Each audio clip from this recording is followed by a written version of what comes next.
Di balik gerak yang gemulai dan wajah topeng yang membisu, tersembunyi kisah cinta, kepahlawanan, dan pencarian jati diri. Inilah Wayang Topeng Panji. Wayang Topeng Panji bukan sekedar pertunjukan, melainkan warisan budaya yang menyuarakan nilai, cinta, dan kebijaksanaan dari masa lampau. Mari kita menyelami makna di balik topeng, menyusuri jejak cerita Panji dalam wajah-wajah yang menyuarakan warisan leluhur. Topeng-topeng ini bukan hanya hiasan panggung. Ia memuat karakter-karakter yang berasal dari kisah lama yang masih hidup hingga kini. Kisah yang membentuk identitas budaya dan spiritual masyarakat Jawa. Salah satunya adalah cerita Panji, yang menjadi inti dari pertunjukan ini. Lalu, dari mana kisah Panji berasal? Bagaimana ia menyebar dan menjadi bagian penting dari berbagai bentuk kesenian tradisional di Indonesia?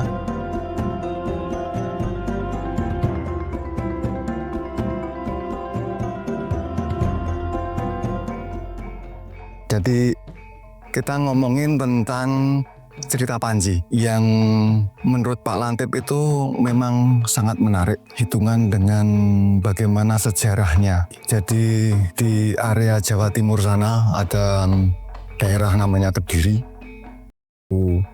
Cerita itu berkembang sampai di mungkin Asia Timur karena waktu itu ada kerajaan kita Kediri yang expanse juga. Jadi cerita Panji itu tidak hanya di Jawa saja, apalagi di Jogja saja. Jadi itu sampai di Muangtai, sampai di Filipina, sampai sana. Seiring berjalannya waktu, kisah Panji tak hanya disampaikan lewat lisan, tapi juga diwujudkan dalam bentuk seni yang hidup. Salah satunya adalah wayang topeng. Melalui rupa dan gerak, para penari menghidupkan tokoh-tokoh dari cerita Panji, membawa penonton masuk ke dalam dunia penuh simbol dan makna.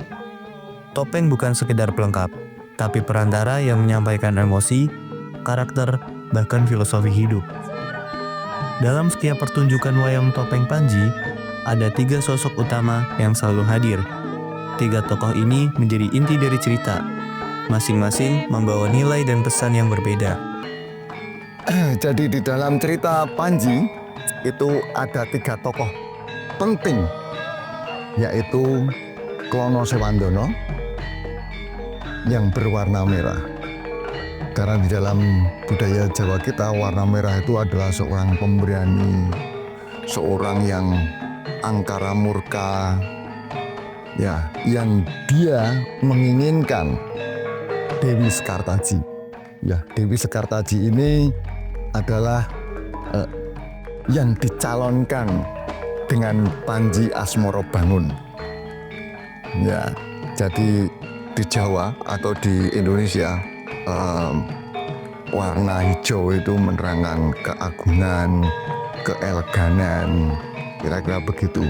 Ya. Panji Asmorobangun itu kalau ditulis oleh sejarawan itu berasal dari Jenggala. Kalau Klono Sewandono dari Kerajaan Bantar Angin. Kalau ini dari Kerajaan Kediri. Ya, jadi Pak Lantip tidak berbicara tentang sejarah yang detail, tetapi Pak Lantip ingin memperagakan yang nanti malam Pak Lantip belajarkan di dalam Pujo Kusuman. Jadi kenapa Pak Lantip memakai ini namanya sampur. Sampur adalah properti di dalam kepenarian di tarian Jawa. Jadi nanti kalau kalian meresani di dalam Pujo Kusuman, itu mereka mesti memakai sampur.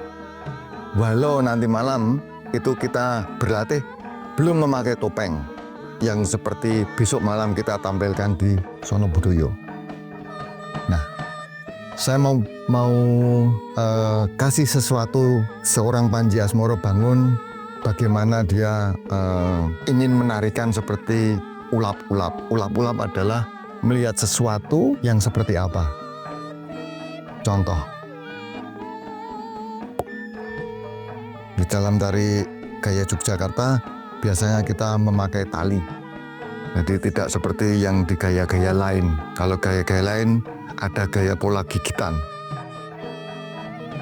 Ya maaf, untuk nanti malam itu kita belum memakai topeng untuk murid-murid saya. Karena satu, ya memang tidak semua murid mempunyai topeng. Ya, jadi Pak Lantip ingin menarikan gaya Yogyakarta.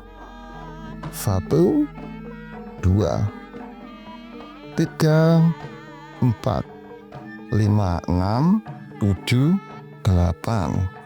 1, 2, 3.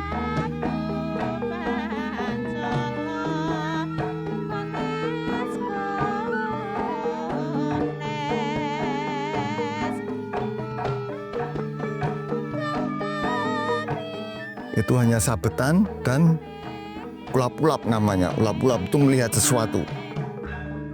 Nah, Pak Lantip ingin memperagakan seandainya Sewandono. Jadi Sewandono itu seorang raja yang hebat. Dia dari kerajaan Bantar Angin.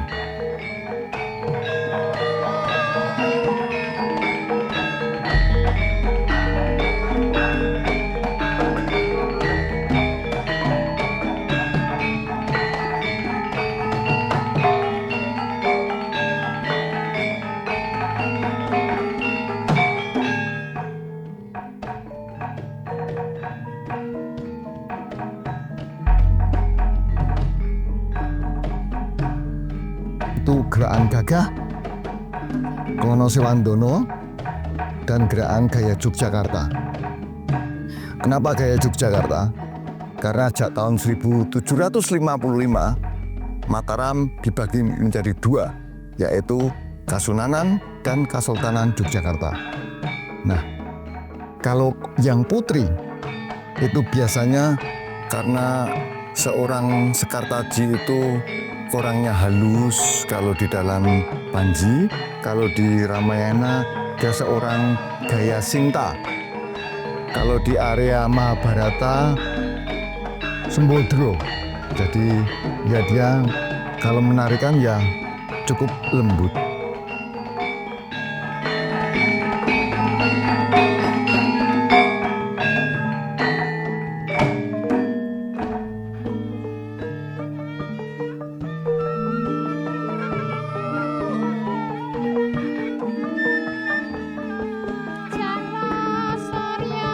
Jadi bentuk di dalam tarian Yogyakarta itu ada 3. Putri, halus, dan gagah.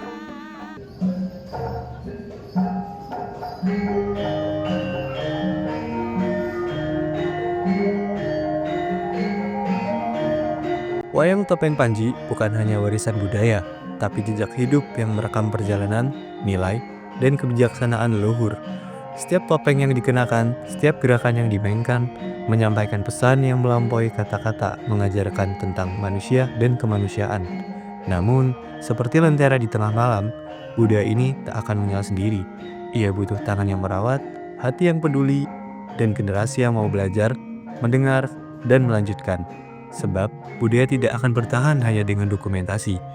Ia bertahan dalam praktik dan dalam napas yang menjaganya agar tetap hidup.